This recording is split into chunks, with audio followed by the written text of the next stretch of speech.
শুক্রবার ঢাকার আজিমপুরে বাসায় ডাকাতির পর শিশুকন্যাকে অপহরণ করে ডাকাতরা।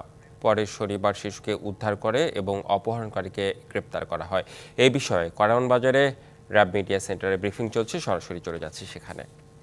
রাস্তায় পরিচয় হয় এবং তার সাথে তিনি শেয়ার করে একটি রিকশায় করে তার স্টাফ বাসে ওঠার জন্য আজিমপুর বাস স্ট্যান্ডে যান এবং আজিমপুর বাস স্ট্যান্ড থেকে তখন এই অপহরণকারী চক্রে সেই মহিলা এই ভিকটিমের মায়ের সাথে সখ্যতা গড়ে তুলে সে স্টাফ বাসে করে তিনি যাতায়াত করেন এবং তার সাথে একটি সখ্যতা গড়ে তোলেন এবং তার কাছ থেকে একটি সমবেদনা আদায় করার চেষ্টা করেন, এই বলে যে তিনি খুবই অসহায় এবং তিনি বর্তমানে খুব আর্থিক সমস্যায় আছেন। তিনি লেখাপড়াও করছেন এবং পাশাপাশি একটি চাকরিও করছেন। একটি সরকারি পরিবহন পুলের কথা বলেন তিনি, সেখানে অফিস সহায়ক হিসেবে সাময়িক একটি চাকরি নিয়েছেন, কিন্তু তার এখন আর্থিক সংকট রয়েছে।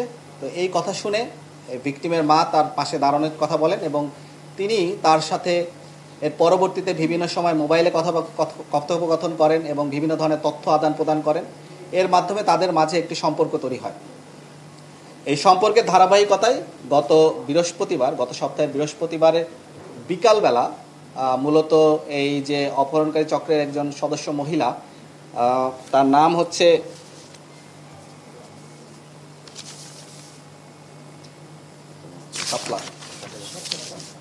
শাপলা, তিনি তার বাসায় সাবলেট হিসেবে ওঠার জন্য একটি অ্যাডভান্স হিসেবে 2000 টাকা দেন এবং তাদের 2 রুমের বাসায় একটি বাসায় তিনি 8000 টাকা বাসা ভাড়া নিয়ে থাকবেন এবং তাদের সাথে একসাথে থাকবেন বলে একটি চুক্তিবদ্ধ হন।